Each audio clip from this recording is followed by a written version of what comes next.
नमस्कार। आज मैं फिर आपके सामने अपराध की एक और घटना लेकर आया हूं। आज के अपराध की घटना थोड़ी पुरानी है, महीने दो महीने, लेकिन खुलासा बिल्कुल हालिया है, हाल फिलहाल का है। आज का वाकया है हरियाणा का, जिला है करनाल। करनाल के थाना सदर में शेखुपुरा गांव के खेतों में, गन्ने के खेतों में 20 अगस्त 2024 को एक अज्ञात युवती के शव मिलने की सूचना प्राप्त हुई। पुलिस मौके पर पहुंची। पुलिस ने देखा अस्त व्यस्त कपड़ों में एक महिला की लाश मौजूद थी, लेकिन उसके चेहरे को इस कदर जलाया गया था और ऐसा लगता था किसी केमिकल से उसे डीफेस किया गया था कि चेहरे से उसका पता करना बहुत मुश्किल काम था। पुलिस ने अज्ञात व्यक्तियों के खिलाफ अज्ञात महिला की हत्या का एक मुकदमा पंजीकृत किया। तमाम अधिकारी मौके पर पहुंचे। महिला की हत्या का मामला था। महिला भी करीब 24-25 साल की थी। तो करनाल के पुलिस अधीक्षक ने इस पूरे मामले की जांच के लिए क्राइम यूनिट CIA 2 उसको ये काम दिया कि ये महिला की पहले पहचान हो और फिर महिला की पहचान के बाद किसने ये हत्या की है इसके बारे में पता किया जाए।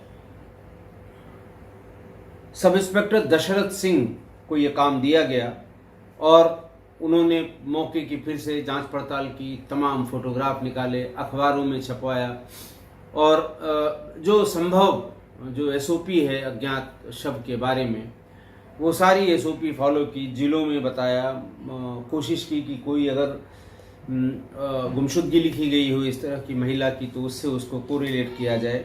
आसपास गुमशुदा महिलाओं के बारे में जो भी जानकारी मिली उन सबको इस शव की हालत से या शव के क्या लंबाई होगी, कद काठी से, उसको मैच करने की कोशिश की गई, लेकिन सारी कोशिशें नाकाम रहीं।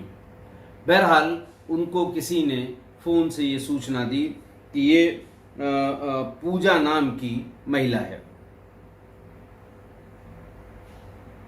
पूजा नाम की महिला का जैसे ही पता लगा, पुलिस को थोड़ा आसानी हुई आगे बढ़ने में कि संजीत रजक नाम के एक व्यक्ति के साथ इसका पिछले कई सालों से अफेयर चल रहा है। बल्कि बताने वालों ने ये भी बताया कि ये दोनों ही लिव इन रिलेशन में रह रहे हैं पिछले 3 सालों से। संजीत रजक के बारे में कि साहब वो जिस दिन ये लाश वहाँ पुलिस आई थी तब भी वो गया था देखने, बराबर वो थाने चौकी पर इसके चक्कर लगाता रहा। उसको जब गिरफ्तार किया गया ग्रीन बेल्ट क्षेत्र से 17 अक्टूबर को, यानी 20 अगस्त की ये घटना थी। पता होते होते जब पूजा का पता लगा, फिर संजीत का पता लगा और फिर 17 अक्टूबर को, ठीक 2 महीने बाद इसको जब गिरफ्तार किया गया, तब पुलिस ने इसे पहचान लिया कि ये बराबर पूछताछ के लिए अखबार वालों के साथ मौके पर ये बराबर वहां पर घूमता रहा। खैर, पुलिस ने जैसे ही गिरफ्तार किया उसकी CDR ली। CDR से पूजा का मोबाइल नंबर मिला, फिर पूजा से होने वाली बातचीत और दोनों के एक साथ स्टे करने के प्रमाण भी पुलिस को मिल गए। पुलिस ने पहले तो मना करता रहा कि मुझसे कोई मतलब नहीं, मैं जानता ही नहीं, मुझसे कभी मिली ही नहीं, इस तरह की बातें वो करता रहा। लेकिन CDR से कन्फ्रंट कराने पर उसने बात मानी कि हाँ, मैंने इसकी हत्या की है। पुलिस ने इसकी हत्या का कारण पूछा तो उसने बताया कि साहब हम 3 साल से लिव इन रिलेशन में रह रहे थे और लिव इन रिलेशन में रहते रहते मुझे बार बार इस बात का एहसास हो रहा था कि शायद ये बच्चे न पैदा कर सके मेरे लिए। अचानक एक दिन मैंने ये शर्त इससे रखी कि जब हम ये मान लेंगे या हम ये देख लेंगे कि तुम्हारे अंदर बच्चा पैदा करने की क्षमता है, तब हम शादी करेंगे। उसका ये कहना था कि बार बार बीच में वो जल्दी कर रही थी, शादी करो, बहुत दिन हो गया, बदनामी हो रही है, घर वाले पूछ रहे हैं, पड़ोसी पूछ रहे हैं, तो इसलिए अब शादी करना ज़रूरी है। तब मैंने उससे ये कहा कि मुझे पहले ये देखना है कि तुम मेरे लिए बच्चे पैदा कर सकती हो कि नहीं। इस पर वो नाराज़ हो गई और उसने कहा कि नहीं, ऐसा संभव नहीं है। 2-3 महीने के बाद मैंने एक दिन उससे स्पष्ट कह दिया कि मुझे ऐसा लगता है कि तुम बच्चे पैदा नहीं कर सकती, तुमसे शादी करने से कोई फ़ायदा नहीं।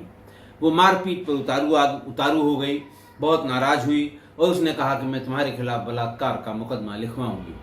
इतना सुनते ही मैंने उसकी चुन्नी से ही उसकी गर्दन कस दी, उसके सीने पे सवार होकर तब तक मैं चुन्नी को कसे रहा जब तक कि उसकी मृत्यु नहीं हो गई।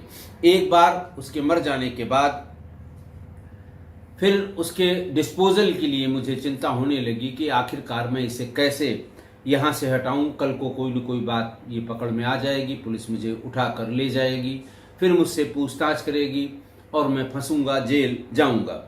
फिर उसने अपने भतीजे अमित से इस बात के लिए कहा, उससे रिक्वेस्ट की। कहता है मैं उसके पैर तक पड़ा कि इसको यहाँ से किसी तरह से घर से हटाना है, वरना पुलिस हमें जेल भेज देगी। अमित इस बात के लिए राजी हो गया और उसने मृतका के शव को बेडशीट में बांधा और रात के समय उसे मोटरसाइकिल पर लाद कर शेखपुरा के गन्ने के खेतों में फेंक आया। गन्ने के खेत में फेंकने के बाद पहचान उसकी न हो जाए, इसके लिए शव पर थिनर और नमक डाल दिया। थिनर और नमक का कुछ कॉम्बिनेशन ये इन लोगों को पता था, जो आरोपी हैं संजीत को और उसके भतीजे को, कि थिनर और उसके ऊपर नमक डालने में वो जगह जगह उसमें जैसे उबाल मारने जैसी बात होगी, स्किन पूरी जल जाएगी और पूरे चेहरे पर आँख, नाक, मुंह इन सबको मिला के फेस इतना डीफेस हो जाएगा कि अंदाजे से भी कोई पहचान नहीं पाएगा। ऐसा करके वो वहाँ से चले आए। उसका मृतका का मोबाइल फ़ोन निकाल लिया, सिम तोड़कर, और सिम और मोबाइल तोड़कर दोनों चीज़ें पास के एक तालाब में फेंक दी। पुलिस इतना सुनने के बाद, जैसे होता है ना कि पैरों तले जमीन खिसक गई कि कैसा आदमी है ये, किस तरह की बात कर रहा है। महिला से 3 साल तक लिव इन रिलेशन में रहने के बाद उस पर यह आरोप लगाकर कि वो बच्चे पैदा नहीं कर सकती है और फिर उसकी इतनी ब्रूटल हत्या कर दी। जिसके साथ 3 साल से कोई रह रहा हो, कुछ तो उसके दिलो दिमाग में उसके प्रति सहानुभूति होनी चाहिए थी। फिर पुलिस ने उसको जेल भेजा, अभी कल या परसों पुलिस ने उसे जेल भेज दिया और उसके भतीजे की तलाश पुलिस अभी कर रही थी और अभी तक उसका पता, उसके भतीजे का अमित रजक का, उसका पता नहीं लग पाया है। पुलिस अभी उसे गिरफ्तार नहीं कर पाई है। तो इसको संजीत रजक को फिर पुलिस ने रिमांड पे लिया। 17 को गिरफ्तार करने के बाद तमाम चीज़ें उससे रिकवर करनी थी और 8 दिन का उसका रिमांड पूरा होते ही पुलिस ने उसे जेल भेज दिया था। ये बिल्कुल ब्लाइंड मर्डर था, कोई और छोर नहीं था, कहीं से पता लगने की गुंजाइश नहीं थी। लेकिन CIA 2 के सब इंस्पेक्टर दशरथ सिंह ने बड़ी मेहनत से, हिकमत अमली से और पूरा दिमाग लगाकर पहले उसकी पहचान की, मृतका की, और फिर इसको संजीत रजक को गिरफ्तार किया। आज की घटना, 3 साल तक लिव इन रिलेशन में रहे, फिर शादी की बात आते ही संजीत ने यह शर्त रखी कि पहले हम ये देखेंगे कि तुम कंसीव कर पाती हो कि नहीं। बड़ा अजीब लगता है सुनने में इस तरह की बात कि जो लोग प्यार मोहब्बत में 3 साल से, और लिव इन का कंसेप्ट ही जो चला यहाँ पर 2010 के उस सुप्रीम कोर्ट के डिसीजन के बाद कि 2 वयस्क लोग अगर एक साथ रहते हैं तो इसमें कोई अवैधानिक कार्य नहीं है, और फिर वो जो दौर शुरू हुआ लिव इन का, तो ये उसके पीछे तर्क दिया गया कि शादी से पहले लड़के और लड़की को एक दूसरे के बारे में जान लेने का पूरा हक है। हम खूब अच्छी तरह से एक दूसरे की आदतों को, उसकी मेंटेलिटी को, उसके परिवार को, उसकी समझ को, इन सब को चेक करेंगे, उसके बाद फिर हम शादी करेंगे। हालांकि ऐसे लिव इन में रहने वाले जोड़ों का बाद में बहुत, सबका नहीं लेकिन कुछ का बहुत ही खराब हश्र हुआ, जैसा आज की घटना में इस लड़की का हुआ है, पूजा का। तो बहरहाल उसने, और फिर उसके बाद कोई ये कहे, समझने, एक दूसरे को समझने को एक्सटेंड किया गया कि तुम बच्चे पैदा कर सकती हो कि नहीं, कौन तैयार होगा इसके लिए। और जैसे ही उसने ये शर्त रखी कि भाई ऐसा है कि तुम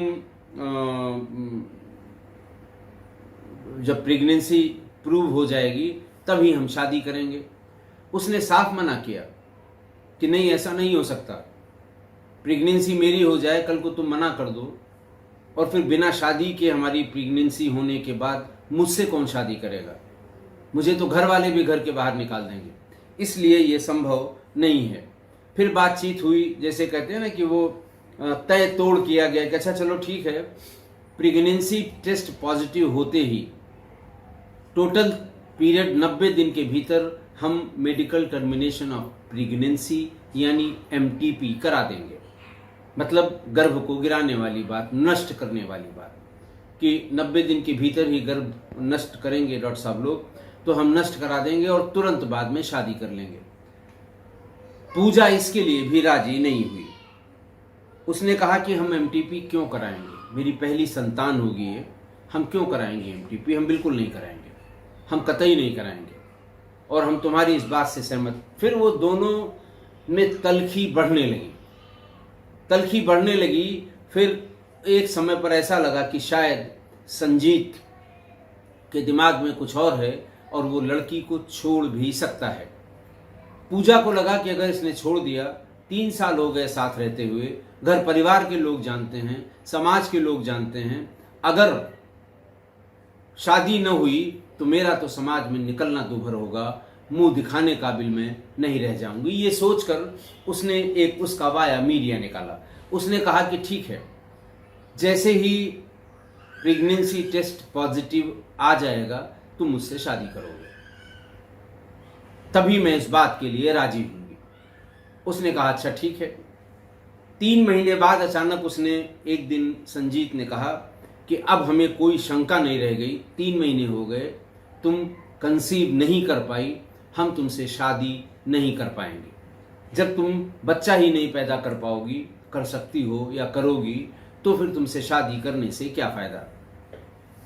लड़की इस बात पर नाराज हुई और उसने कहा कि ये कोई बात नहीं हुई कि 2 ही महीने में कैसे कोई तय कर सकता है कि मैं बच्चे नहीं पैदा कर सकती, या कोई भी महिला बच्चे पैदा नहीं कर सकती, ये 2-3 महीने में कैसे तय किया जा सकता है। पर बात बढ़ते बढ़ते बहुत बढ़ गई, और मैं बहुत बार आपको बता चुका हूं ऐसे संबंधों में कि जैसे ही लड़के को ये लगने लगता है कि अब ये गले पड़ी, अब हम इसे रोक नहीं पाएंगे, गले पड़ जाएगी, शादी का दबाव बना रही है, शादी करनी पड़ेगी और फिर हमारी जो फ्रीडम है वो खत्म हो जाएगी, तो वो सोचने लगता है कि समस्या को जड़ से समाप्त करने के लिए क्या करना चाहिए। जड़ से समाप्त करने पर विचार करने लगता है, और यहाँ भी वही हुआ। जब बात बहुत आगे बढ़ गई और 2 दिन से इसी बात पर तकरार होती रही कि तुम कैसे ये डिसाइड कर सकते हो, डॉक्टर डिसाइड कर सकता है, डॉक्टर के पास चलो, तुम अपना भी चेकअप कराओ, मैं अपना भी चेकअप कराऊं, पूछो उनसे कि कितना समय लगता है। लेकिन वो मानने को तैयार नहीं हुआ, और इसी बीच में मौका देखकर उसने उसकी चुन्नी से उसकी गर्दन तब तक कसे रखी गिराने के बाद, तब जब तक कि उसके प्राण नहीं निकल गए। तो ये, और वो भी क्रूरता की सारी सीमाएं पार करने के बाद। कोई किसी के साथ 3 साल रहे, पति पत्नी, लीगली पति पत्नी को छोड़ के संबंध पति पत्नी जैसे ही थे, और उसके बाद इतनी क्रूरता, और ये कह के कि तुम बच्चे मेरे लिए पैदा नहीं कर सकती। ये तो बिल्कुल जैसे कहते हैं ना, अजूब हो सकता है और भी हुआ हो, लेकिन पति या पत्नी में से एक के जाने के बाद ये बात कौन कहेगा कि साहब हम लिव इन के बाद भी हमने शादी इसलिए नहीं की क्योंकि इसकी कैपेसिटी नहीं थी बच्चा जनने की। अब ये नया ट्रेंड शुरू हुआ है कि लिव इन में पहले तो वही मैंने आपको बताया कि भाई अच्छी तरह समझना है मुझे, खूब अच्छी तरह से खाना बना लेती है कि नहीं बना लेती, गाना गाती है कि नहीं गा लेती है, हमारी वाइब्स हैं वो मिलती हैं कि नहीं मिलती हैं, मेंटलिटी एक दूसरे की कैसी है, दोनों के पारिवारिक बैकग्राउंड कैसा है, हम शादी के बाद फिर किस तरह की झगड़ा झंझट में तो नहीं पड़ेंगे। तो इसके लिए समय, जबकि मैं बार बार कहता हूँ महीने 2 महीने इसके लिए बहुत है, 3-3 साल तक 4-4 साल तक लिव इन रिलेशन में। तो ये नया ट्रेंड शुरू हुआ है कि समझने के लिए समय चाहिए, और उसी में ये और ऐड कर दिया गया कम से कम इस घटना के बाद कि ये बच्चा पैदा कर पाएगी कि नहीं पैदा कर पाएगी। कितना खराब लग रहा है सुनने में, लेकिन ट्रेंड है। ये सबके सामने ये बात आ गई तो पता लग गया, और जब ये बात नहीं आती, हो सकता है पहले भी ऐसा हुआ हो, रिजल्ट पॉजिटिव आया और फिर उसके बाद MTP करा दी, या रिजल्ट पॉजिटिव आया उसके बाद शादी की, भगवान जाने। लेकिन आज इस घटना में जो ये बात पता लगी है ये बहुत खराब है, बहुत गले के नीचे उतरने वाली नहीं है। तो ये उस समय में, समझने वाले समय के लिए जो आप कहते हैं कि लिव इन में रहना जरूरी है, उसी में एक एडिशन और जोड़ दिया गया, ये भी देखने के लिए कि ये बच्चे पैदा कर सकती है कि नहीं कर सकती है, लिव इन में रहना जरूरी है। जबकि अपना टेस्ट कराना चाहिए उसे, पहले खुद तो पाक साफ होइए तब दूसरे पर अपना टेस्ट वो नहीं कराएगा, कोई नहीं कराता इनमें से लड़कों में, कोई नहीं कराएगा। और ये नहीं समझ में आता कि उनमें भी ये क्षमता है कि नहीं है कि वो बच्चे पैदा करेंगे कि नहीं करेंगे। लेकिन अपना सारा ज्ञान और अपनी सारी समझ, सारे एक्सपेरिमेंट लड़कियों पे करेंगे कि तुम ये साबित करो कि तुम बच्चे पैदा कर सकती हो कि नहीं कर सकती हो। ये बहुत ही खतरनाक ट्रेंड है, बहुत ही खराब ट्रेंड है। जो लोग भी इस तरह के लिव इन रिलेशन में हैं और उनके सामने अगर ये प्रश्न उठाया जाता है कि मुझे ये भी देखना है कि तुम बच्चे पैदा करोगी कि नहीं करोगी, तो आप अपने लिए समझ लीजिए ये खतरे की घंटी है। ये सिर्फ आपसे छुटकारा पाने का एक जरिया है, ये सिर्फ आपको रास्ते से हटाने का एक कारण होगा। ये कौन सी बात हुई? मतलब कल को ये भी कहेंगे कि साहब आपको मैं ये देखना चाहता हूं कि आप एक तो बच्चे पैदा करें, फिर आप उस बच्चे को अच्छे से संभाल पाएंगी कि नहीं पाएंगी, पहले यह भी हम चेक करेंगे तब शादी करेंगे। ये कौन सी बात हुई? कौन इसको सही मानेगा और क्यों सही मानेगा? सारे समाज की, सारे सिस्टम की ऐसी तैसी करने पर लगे हैं कुछ लोग, और जो ये फ्रीडम की बात करते हैं, और ऐसी भी क्या फ्रीडम है और क्यों है? क्यों किसी की जान के साथ खिलवाड़ा करने पर लगे हैं? मैं इससे बिल्कुल असहमत हूं, इस खतरनाक ट्रेंड से, और अपील भी करता हूं कि जिन बच्चे बच्चियों, जिन लड़का लड़की के बीच में जो लिव इन में हैं, अगर कभी ये बात आती है तो बराए मेहरबानी अलग हो जाइए, क्योंकि ये खतरे की घंटी है। कैसे कोई इस तनाव में कि पता नहीं ये कल को प्रेगनेंसी के बाद शादी करेंगे कि नहीं करेंगे, कल को क्या होगा, इस तनाव में कोई क्या कहाँ कंसीव कर पाएगा? और नहीं हो पाया तो फिर आप वो कहेंगे कि अरे तुम्हारे अंदर तो क्षमता ही नहीं है, नमस्कार आप अपने घर जाइए, मैं अपने घर जाऊंगा। ये कौन सी बात हुई? बहरहाल अगर इस तरह की बात लिव इन रिलेशन में रहने वाले जोड़ों के बीच में आती है तो फौरन दूरी बना लीजिए। आप ये समझ लीजिए कि आपके लिए एक प्लॉट तैयार किया जा रहा है कि कैसे आपसे छुटकारा पाया जा सके। आशा है आप मेरी इस बात से सहमत होंगे। आज के लिए इतना ही। बहुत बहुत धन्यवाद।